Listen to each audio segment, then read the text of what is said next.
G'day everyone, I'm Adelaide. Welcome back to my channel. I was originally going to talk about the fan fictions that I've read in April and May, but I decided to leave that for a later video. Instead, today I'm going to give creating my own book tag a try. I have been a little bit curious about some things about people's reading habits, so I'm going to ask about those things in the Devouring Books tag. You don't have to worry about pausing to write down questions. The questions will be in the description, so you can just copy and paste them. And then at the end, I'm going to tag 10 other channels in the hopes that maybe they might do the tag themselves.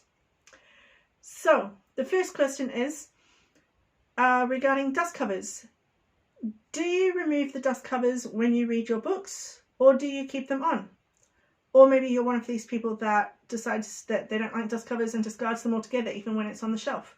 Personally, I keep my dust covers on the books when they're on the shelf, but I remove them when I'm actually reading them because, first of all, they get very annoying very fast.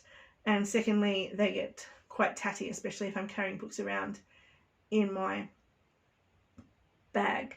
And for that reason, I really love it when the cover underneath the dust cover is also beautifully done. Question number 2. Do you use bookmarks to mark your place, or do you just use whatever you have to hand? Or do you dog-ear your books? I used to, when I was a kid, dog-ear my books. I don't anymore. I have a handful of about 4 or 5 bookmarks that I use for the books that I'm currently reading. That are not on my permanent collection bookshelf, but if I like a book enough to put it on my permanent collection shelf instead of unhauling it later, then I decide on a beautiful bookmark that suits the book, that suits the topic or the theme of the book, so that it has a beautiful bookmark for when I want to read it from then on. There are some times when I don't have the bookmarks to hand, when I will pick up a receipt or something like that, but usually I use bookmarks. Question number 3. Do you prefer physical books, audiobooks, or ebooks? I tend to prefer physical books, simply because I like the feel of having them in my hands and turning the pages. That said, if I can't get hold of the physical book, or if the physical book is beyond my budget at the time, I will buy the ebook. And I also read a lot of fan fiction, which of course come in ebook format. So I do read a lot of ebooks. I've only ever listened to one audiobook before, and that was World War Z. And yes, I'm Australian. Usually I would say Z, but in this one particular case, I feel like Z sounds better. World War Z just doesn't sound right. So yeah, World War Z by Max Brooks, which I thought was a really well done audiobook. I liked that they were able to use different people for the different characters, and that just helps like the characterization come alive. That said, I have nothing against audiobooks. I've just never really taken the time to listen to them. Question number 4. If you do read physical books, do you prefer paperbacks or do you prefer hardcovers? I don't really have a preference one way or the other. It really depends on the book. Some hardcovers can be quite lovely. Some can be quite plain.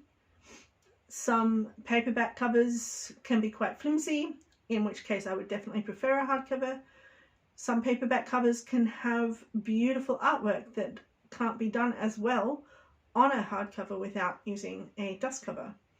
So they both have their advantages and their disadvantages, and I don't really have an overall preference between the two. Question number 5. Do you have a favourite time of day to read? For me, it's any time of day when there's peace and quiet.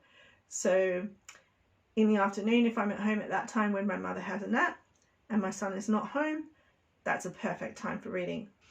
or in the evening when mum goes to bed, and on nights that my son is not home, then that again is a perfect time for reading. But that said, I read anytime. I'm always reading. If I'm standing still for more than 30 seconds, then I'm pulling out a book. I can't stand waiting. I'm impatient and I love reading. Question number 6. Do you annotate your books? And this seems to be a bit of a topic of contention. Some people are really for it. Some people are really against it. I personally don't care one way or the other what other people do. I annotate my books lightly. I don't I've seen some people on Booktube who go quite in depth in, marking out characterization or emotional scenes or world building. I don't do that.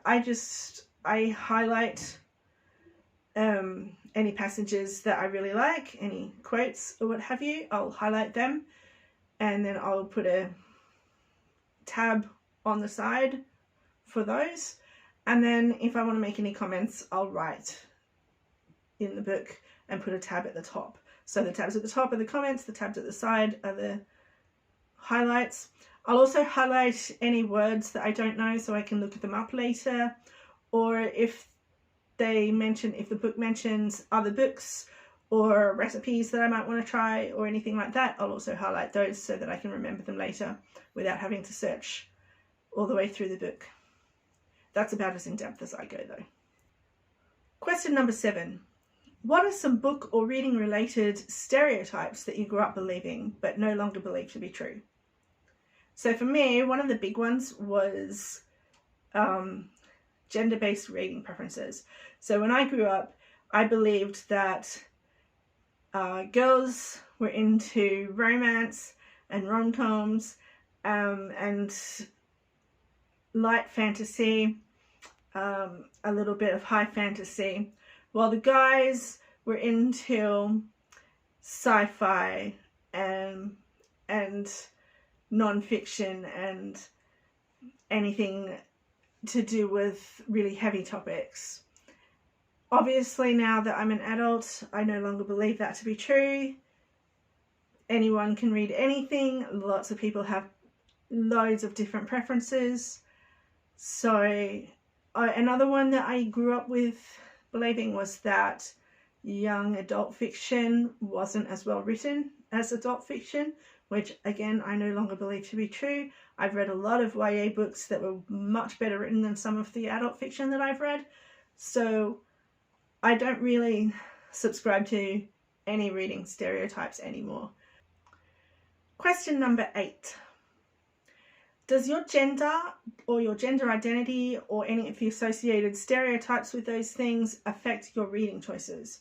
So what I mean by this is maybe sometimes cis women will look up books that are written by women, or perhaps you may be LGBTQI and want to read more books with LGBTQI characters, or you may be a man who still subscribes to some of the stereotypes and feels a little bit embarrassed about enjoying romance. Do any of these things affect your reading? They don't affect mine. I'll read anything and everything.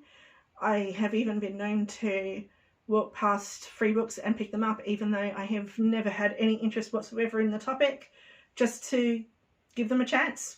And, I've discovered things, books and genres that I never would have thought I would have liked doing that. So does your gender or gender identity or the associated stereotypes affect what you want to read? Some people do base their reading off of that, and there's absolutely nothing wrong with that. I'm just curious whether you do with your reading. Question number 9. Do you watch films and TV shows based off books? I do. Do you ever watch them before reading the book? I have done, especially when I didn't realise it was based off of a book, and I have sought out books based on the films that I've watched. I even, I even have a limited number of times when I felt that the books were done that the films were done better than the books. The Princess Bride is one such. I definitely enjoyed the movie better than I did the book. Schindler's List is another. I enjoyed the film better than I did the book. So what about you? Do you ever enjoy the film better than the book? Do you avoid films based on books? Have you watched the film first and then read the book that it was based off, whether you knew the film was based off the book to begin with or not? Let me know. Question number 10. Do you ever engage with fan labour, by which I mean fan fiction, fan film, fan art, fan songs? Have you ever engaged with those? Do you engage with those on a regular basis? And have you ever sought out the source material after first encountering it in fan labour? So for me, I read fan fiction regularly. I often also watch fan films, and I have been known to listen to some fan songs. I enjoy looking at fan art, but I don't usually encounter it very often. I don't seek it out. Mostly I read Harry Potter fan fiction and Harry Potter crossover fan fiction, though I do read from some other fandoms as well. I have a few Naruto's in my favourites. I've read some David Eddings fan fiction. I will seek things out. With regards to source material, I have sought out quite a lot of source material after first encountering it in fan fiction. Some examples are the TV show Supernatural, the TV show CSI, and all of its subsidiaries. I am still currently have on my wish list Criminal Minds, because I want to watch that after coming across it in a fan fiction. What's some others? Oh yes, Alex Rider. I read an Alex Rider one-shot that I came across. Actually, it was recommended to me by my daughter. I'd never even heard of Alex Rider before, so I went out and I watched the first Alex Rider film, and now I intend to read the books. Walking Dead is another one. After encountering that in fan fiction, I then sought out the series, which I enjoyed the first season. I didn't enjoy the second season. The second season just seemed like every other American drama with zombies added, so I didn't really watch anything past the second season. But I did seek it out after encountering it in Harry Potter crossover fanfiction.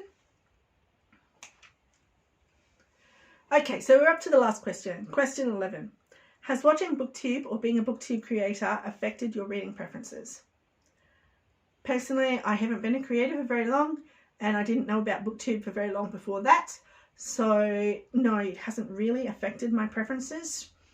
What it has done for me in the short time that I have been watching Booktube though, is it has allowed me to accept that it's okay for me as an adult to enjoy illustrated books, which a lot of people feel are only for children, but many illustrated books have absolutely beautiful illustrations, and I've always loved the artwork and the stories that go with them, and so I've always enjoyed reading them.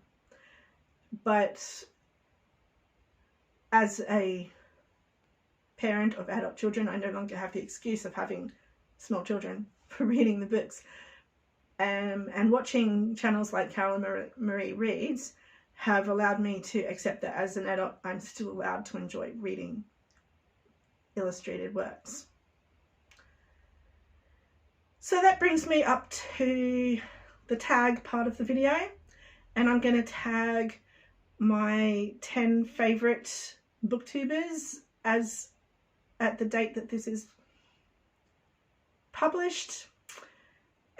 So I'm going to tag for the Devouring Books Tag Carolyn Marie Reads, Chris Reads Books, a Frodo, a Book Olive, Evening Reader, Read by Fred, Tom Orange, Cheeky Chapters, Books and Lala, and Books with Emily Fox. And I'll link all of them in the description below, and I highly encourage you to go and check out their channels because they're all very good booktube channels that I enjoy watching and that I enjoy interacting with them in the comments as well. So if you enjoyed this video, please hit the like button below. If you want to see more of my content, there should be something up in the corner now. I hope you all have a great weekend, and I'll see you next time. Bye.